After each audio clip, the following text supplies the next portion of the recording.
வணக்கம் நண்பர்களே. ஏற்கனவே நம்ம 2023 டிஎன்பிஎஸ்சியில் கேட்ட கொஷின்ஸில் கூட்டு வட்டி டாப்பிக்கில் 4 பார்ட் பார்த்துருக்கோம். அதாவது அந்த 4 பார்ட்லையும் என்ன பார்த்துருப்போம் அப்படின்னா, கூட்டு வட்டி கண்டுபிடிக்கிறது இல்லை மொத்த தொகை கண்டுபிடிக்கிறது 2 வருஷத்துக்கு இல்லாட்டி 3 வருஷத்துக்கு அப்படிங்கிற மாதிரியான கொஷின்ஸ். அந்த எல்லா இடத்துலையுமே நம்ம என்ன பண்ணியிருக்கோம்னா, ஒரே ஒரு ஃபார்முலா கூட யூஸ் பண்ணாமல் தான் அந்த ஒட்டுமொத்தமான ஏறக்குறைய 35 கேள்விகளுக்குமே ஃபார்முலா இல்லாமே தான் நம்ம சொல்லியிருக்கோம். இந்த டாப்பிக்கில் நம்ம பார்க்க போகிறது 2 வருஷம் இல்லாட்டி 3 வருஷத்துக்கு தனி வட்டிக்கும் கூட்டு வட்டிக்கும் வித்தியாசம் கேட்குறாங்கன்னா எப்படி கண்டுபிடிக்கிறது அப்படிங்கிறது தான் நம்ம இந்த பார்ட்டில் பார்க்க போகிறோம். இதில் பாருங்கள், கேள்வி எண் 36. அசல் ரூபாய் 5000 2 ஆண்டுகளுக்கான வட்டி வீதம் 4% எனில் தனி வட்டிக்கும் கூட்டு வட்டிக்கும் உள்ள வித்தியாசத்தை காண்க. இதில் 2 வருஷம்னு கேட்பாங்க, இல்லாட்டி 3 வருஷம்னு கேட்பாங்க. அடுத்த கொஸ்டினில் 3 வருஷம் வரும். அங்கே அதுக்கான ஃபார்முலா சொல்கிறேன். 2 வருஷம் வருதுன்னா டிஃப்ரென்ஸ் கண்டுபிடிக்க ஃபார்முலா என்ன அப்படின்னா, P × R/100 ஹோல் ஸ்கொயர் அப்படிங்கிறது தான் 2 வருஷத்தில் தனி வட்டிக்கும் கூட்டு வட்டிக்கும் வித்தியாசம் கண்டுபிடிக்கிறதுக்கான ஃபார்முலா. அப்போ இங்கே பாருங்கள், அசல் எவ்வளோ கொடுத்துருக்காங்க அப்படின்னா 5000 × R/100. R எவ்வளோ கொடுத்துருக்காங்கன்னா 4%. நான் என்ன பண்ணிக்கிறேன், அங்கே உள்ளே பண்ண வேண்டிய வேலையை வெளியே பண்ணிடுறேன். R/100 ஒரு நாள் 4, 25 நாள் 100. அப்போ ஸ்கொயர் அப்படின்னு இருக்கிறதால என்ன வந்துடும், 2 முறை வந்துடும். 1/25 × 1/25 வெளில பண்ணுறோன்னே இங்கே டக்குன்னு முடிச்சிடலாம். அதனால் அப்போ 1 25 2 25 50, இந்த 2 0 அப்படியே வந்துடும். 25 25 8 25 200. So answer option A 8. சரியா? இது 2 வருஷத்துக்கு வந்தால் ஃபார்முலா என்ன, D = P × R/100 whole square. ஆக்சுவலாக முன்னாடி சொன்ன 4 பார்ட்லேயுமே பார்த்தீங்கன்னா ஒரு இடத்துல கூட ஃபார்முலா சொல்லியிருக்க மாட்டோம்.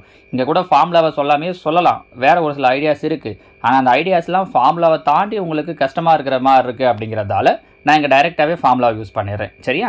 அடுத்த 37 பாருங்கள்.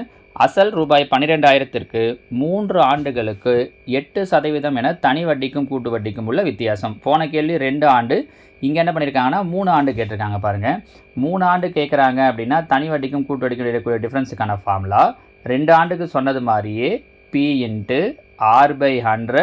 இங்கேயும் ஹோல் ஸ்கொயர் தான், கியூப் போடக்கூடாது 3 வருஷன்றதால. ஆனால் எக்ஸ்ட்ராவாக என்ன சேரும்னா 3 + R/100 அப்படின்னு ஒரு டேர்ம் சேர்ந்துடும். இது ஒன்று தான் 3 வருஷத்துக்கு வரும்போது வித்தியாசம். அப்போ இங்கே பாருங்கள், Pங்கிறது அசல். அப்போ அசல் எவ்வளோ சொல்லியிருக்காங்க அப்படின்னா 12000 × R/100. இங்கேயும் நான் R என்ன பண்ணுறேன்னா 8% இல்லையா? அப்போ 8/100 கேன்சல் பண்ணேன்னா 8 25 100. அப்போ R/100 ஹோல் ஸ்கொயருங்கிறதால 2/25 ஹோல் ஸ்கொயர் அப்படிங்கிறதால 2 வாட்டி எழுதிக்கிறேன். × 2/25 ×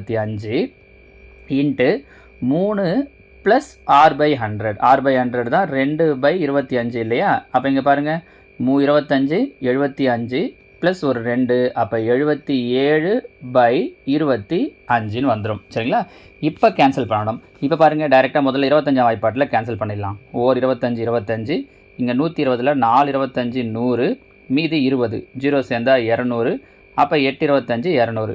இந்த ஒரு 0 இருக்கிறதால இந்த 0 அப்படியே வந்துடும். அடுத்து 5 வாய்ப்பாட்டில் கேன்சல் பண்ணோம் அப்படின்னா 5 25, இங்கே 9 45, மீதி 3 6 30. ஸோ மீதி வேறு எதுவும் கேன்சல் பண்ண முடியாது. அப்போ இந்த 96 × 2 × 2 × 27 மொத்தத்தையும் பெருக்கிறோம். மொத்தமாக பெருக்கணும் அப்படின்னா நமக்கு 29568 கிடைக்கும். இது கொஞ்சம் பெரிய வேலை தான். இந்த சம்ம அப்படி தான் கேட்டிருக்காங்க. 29568 பை கீழே என்ன இருக்குது அப்படின்னா ஒரு 5 ஒரு 25 இருக்குது. கரெக்டாக? இப்போ இது 5ஆம் வாய்ப்பாட்டில் கேன்சல் பண்ணோம் அப்படின்னா ஒரு 5 5 25, மீதி 4 95 45, 5 5, மீதி 1 35 15, மீதி 3 6 30. திரும்பவும் பார்த்தீங்க அப்படின்னா ஒரு 25 இருக்குது. கேன்சல் பண்ணுறோன்னா 25 25, இங்கே 25 50. ஸோ ஆன்சர் 200 சில்ட்ரன் வரணும். அப்போ இது கிடையாது, இது கிடையாது. அடுத்து பார்த்தீங்க அப்படின்னா 50, மீதி 9 இருக்கும் இல்லையா? 91 91 பார்த்தீங்கன்னா 3 முறை வரும். 25 75. ஸோ நம்ம இதுலேருந்து முடிச்சிக்கலாம். 236.54. அப்படி இல்லாட்டி நீங்கள் மொத்தமாக கேன்சல் பண்ணி கூட என்ன ஆன்சர் வருதுன்னு சொல்லலாம். நமக்கு இதுக்கே சம் இவ்வளோ பெருசு வருதுன்றதால நீங்கள் இந்த கொஞ்சம் சின்ன சின்ன ட்ரிக்கை யூஸ் பண்ணி எது வரும் அப்படிங்கிறத பார்த்துட்டிங்கன்னா இந்த கேன்சலேஷனில் நிறுத்திக்கிட்டு ஆன்சர் சொல்லலாம். இல்லைனா என்ன பண்ணணும் அப்படின்னா 3 வருஷத்துக்கு சிம்பிள் இன்ட்ரெஸ்ட் என்ன கண்டுபிடிக்கணும், காம்பவுண்ட் இன்ட்ரெஸ்ட் என்ன கண்டுபிடிக்கணும், அதுக்கப்புறம் மைனஸ் பண்ணணும். அது ஒரு பெரிய ப்ராசஸாக இருக்கும். உங்களுக்கு இதுதான் ஈஸியாக இருக்கும். சரிங்களாமா? அடுத்து பாருங்கள், கேள்வி எண் 38. 2% தனி ஆண்டு வட்டியில் 2 ஆண்டுகளுக்கு ஒரு அசலுக்கு கிடைக்கும் கூட்டு வட்டிக்கும் தனி வட்டிக்கும் இடையே உள்ள வித்தியாசம் ரூபாய் 1. எனில் அசலானது டேஷ் ஆகும். இங்கே என்ன பண்ணியிருக்காங்கன்னா டிஃபரன்ஸ் கொடுத்துட்டாங்க. டிக்கு என்ன ஃபார்முலா சொன்னோம்? D equal to P into r/100 whole ஸ்கொயர்னு சொன்னோம் இல்லைங்களா? இங்கே டிஃபரன்ஸ் எவ்வளோன்னு கொடுத்துட்டாங்க. டிஃபரன்ஸ் எவ்வளோ கொடுத்துருக்காங்கன்னா ₹1 ஈக்குவல் டு பி தெரியாது, அதுதான் கேட்டிருக்காங்க. r/100 ஆர் எவ்வளோ கொடுத்துருக்காங்கன்னா 2%. அப்படின்னா என்ன அர்த்தம்? 2/100 2 2 10 அப்போ 1/50 ஸ்கொயரில் இருக்கிறது என்ன பண்ணலாம்? 1/50 இன்ட்டு 1/50ன்னு எழுதலாம். நமக்கு தேவை பி தான். 50 50 பெருக்கணும் அப்படின்னா 2500 கரெக்டாக? அப்போ இந்த பக்கம் வந்துடுச்சுன்னா 1 இன்ட்டு 2500 2500 தான். So answer option D 2500. சரியா? அடுத்ததா கேள்வி எண் 39. இந்த மாடலில் அவங்க கேட்கணுன்னா இந்த ரெண்டே மெத்தடு தான், 2 வருஷம் இல்லாட்டி 3 வருஷம். இப்போ இதில் பாருங்கள், ரூபாய் 1500க்கு 10% ஆண்டு வட்டியில் அரையாண்டுக்கு ஒரு முறை வட்டி கணக்கிடப்பட்டால் ஓராண்டுக்கு கிடைக்கும் கூட்டு வட்டிக்கும் தனி வட்டிக்கும் உள்ள வித்தியாசம். இங்கேயும் கூட்டு வட்டிக்கும் தனி வட்டியும் தான் கேட்டிருக்காங்க. ஓராண்டுக்கு கேட்டிருக்காங்களேன்றதை பார்க்கக்கூடாது, அரையாண்டுக்கு ஒரு முறைன்னு சொல்லியிருக்காங்க. அப்போ அரையாண்டுக்கு ஒரு முறைனா ஒரு வருஷத்தில் எத்தனை முறை வந்துடுது? 2 முறை. அப்போ 2 ஆண்டுகளுக்கு ஒரு முறை என்ன ஃபார்முலா யூஸ் பண்ணமோ அதே ஃபார்முலா தான் D equal to P into r/100 whole square. ஆனால் இதில் இன்னொரு முக்கியமான விஷயம் இருக்குது. வட்டி வீதம் 10% கொடுத்துருக்காங்க. ஏற்கனவே சொல்லியிருக்கோம், அரையாண்டுக்கு ஒரு முறைனாலே அவங்க கொடுத்த பர்சன்டேஜ் என்னவா மாற்றிக்கணும்னா பாதி ஆக்கணும்.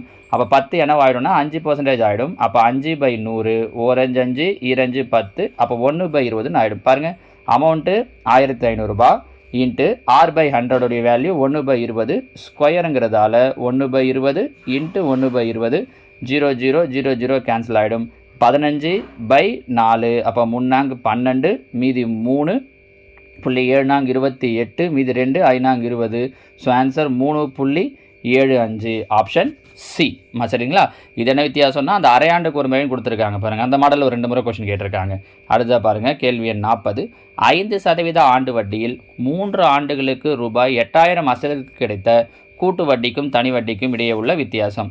இங்கே பார்த்தீங்கன்னா எத்தனை வருஷம் கொடுத்துருக்காங்கன்னா 3 ஆண்டுகளுக்கு கொடுத்துருக்காங்க. 3 ஆண்டுகளுக்கு என்ன ஃபார்முலா சொன்னோம்? ஞாபகம் இருக்கா? இப்போ தான் சொன்னோம். D equal to P into r/100 whole square into 3 + r/100. இதுக்கு வேறு இன்னும் நிறைய மெத்தட் இருக்குது, எப்படி வேணாலும் போடலாம். ஆனால் அது எல்லாத்தையும் கம்பேர் பண்ணுறப்போ உங்களுக்கு இதுதான் பெட்டராக இருக்குன்னு தோணவே தான் ஃபார்முலா வச்சே இதுக்கு நான் சொல்கிறேன். சரிங்களா? அப்போ அசல் பாருங்கள் எவ்வளோ? 8000 இன்ட்டு r/100. ஆர் எவ்வளோ கொடுத்துருக்காங்க? 5%. அப்போ 5/100. ஸோ 1 5 5 10. ஏன்னா இங்கே எடுத்துகிட்டு வந்து சிம்ப்ளை பண்ணுறதை விட தனியாக வச்சுக்கிட்டிங்கன்னா உங்களுக்கு போகிறதுக்கு ஈஸியாக இருக்கும். அப்போ 1/20 இன்ட்டு 1/20 ஸ்கொயருங்கிறதால 3 + r/100 அப்போ 1/20. அப்போது 20 60 60 + 1 61. அப்போ இது என்னவாயிடும்? 61/20ன்னு மாறிடும். 0 0 0 0 0 0 கேன்சல் ஆகிடும். 2 2 4 4 2 8 8 கேன்சல் ஆகிடும். அப்போ மீதி என்ன மட்டும்தான் நிற்குதுன்னா 61 மட்டும்தான். So answer option D 61. ஓகேவா? கேள்வி எண் 41. இதில் பாருங்கள், அரையாண்டுக்கு ஒரு முறை வட்டி கணக்கிடப்பட்டால் ரூபாய் 1200க்கு ஆண்டு ஒன்றுக்கு 10% வட்டி வீதம் ஓராண்டுக்கு தனி வட்டிக்கும் கூட்டு வட்டிக்கும் உள்ள வித்தியாசம். இப்போ கொஞ்சம் முன்னாடி பார்த்தது மாதிரியே தான். அரையாண்டுக்கு ஒரு முறை பர்சன்டேஜ் கூட அதே தான் சொல்லியிருக்காங்க. எதை மட்டும்தான் மாற்றிருக்காங்கன்னா அசல் மட்டும் மாற்றிருக்காங்க. சரியா? ஒரு வருஷத்துக்குன்னும் போது 2 அரையாண்டு வந்துடும்.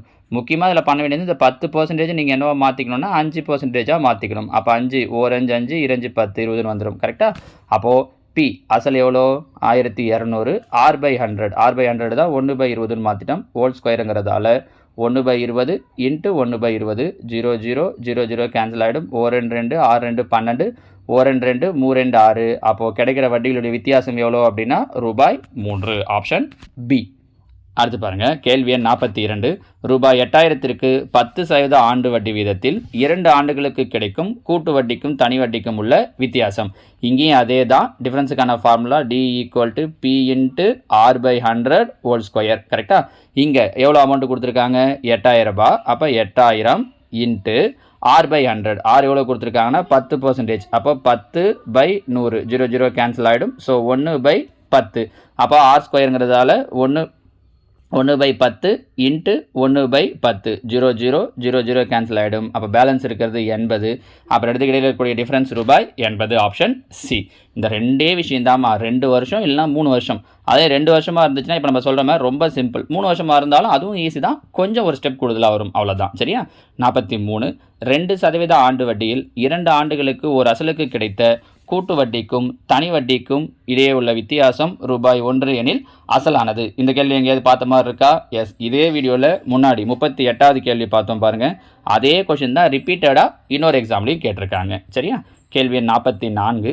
ஒரு தொகை கூட்டு வட்டியில் 45 வருடங்களில் 8 மடங்கு ஆகின்றது எனில் எத்தனை வருடங்களில் 2 மடங்கு ஆகும்? இதை நல்லா கவனிச்சுக்கோங்க. இந்த இவ்வளோ நேரம் பார்த்ததில் இது டிஃப்ரெண்ட்டானது. மடங்கு வச்சு கேட்டிருக்காங்க.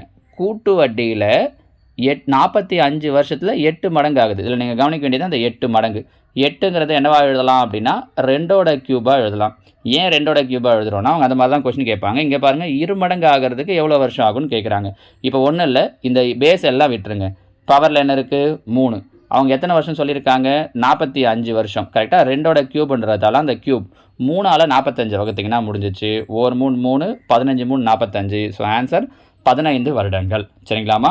ஸோ ஒட்டு மொத்தமாக பார்த்தீங்க அப்படின்னா கூட்டு வட்டி டாப்பிக்கில் 2023 அவங்க கேட்ட மொத்த கொஷின்ஸ் இதுதான். இதை நம்ம ஒரு 5 பார்ட்டாக பிரித்து ஒவ்வொரு மாடலையும் எப்படி பண்ணுறதுன்னு சொல்லப்போனால் இந்த பார்ட்டில் தான் நான் உங்களுக்கு ஒரு 2 ஃபார்முலாவே சொல்லியிருக்கேனே. முன்னாடி பார்த்த 4 பார்ட்லேயும் ஒரு ஃபார்முலா கூட சொல்லவே இல்லை. கரெக்டாக ஃபார்முலா சொல்லாமலே தான் இவ்வளோ சம்ஸுமே போட்டிருக்கும். கூட்டு வட்டியை பொறுத்த வரைக்கும் ஃபார்முலா இல்லாமல் போடுறது அப்படிங்கிறது பெரிய விஷயம். நான் அதை தான் உங்களுக்கு முன்னாடி 4 பார்ட்டில் சொல்லியிருக்கேன். ஸோ இதை பார்த்து வச்சுக்கிட்டிங்கன்னா நீங்கள் எழுதுகிற எல்லா எக்ஸாமுக்குமே கூட்டு வட்டியிலேருந்து கண்டிப்பாக கொஷின்ஸ் வரும். உங்களுக்கு அட்டன் பண்ணுறதுக்கு ஈஸியாக இருக்கும். சரிங்களாமா? அதே மாதிரி இந்த கூட்டு வட்டி டாப்பிக்குடைய பிடிஎஃபையும் நான் அடுத்தடுத்து உங்களுக்கு டிஸ்கிரிப்ஷனில் தரேன். ஒட்டுமொத்தமாக 2023 கேட்ட எல்லா எக்ஸாமோட எல்லா கொஷின் பேப்பர்ஸையும் டாபிக் வைஸாக சேர்த்தும் ஒரு பிடிஎஃபாக தரேன். அதை நீங்கள் யூஸ் பண்ணிக்கிட்டீங்கன்னா நீங்கள் எழுதுகிற எல்லா எக்ஸாமுக்குமே உங்களுக்கு யூஸ் ஆகும். ஓகேவா? தேங்க்யூ.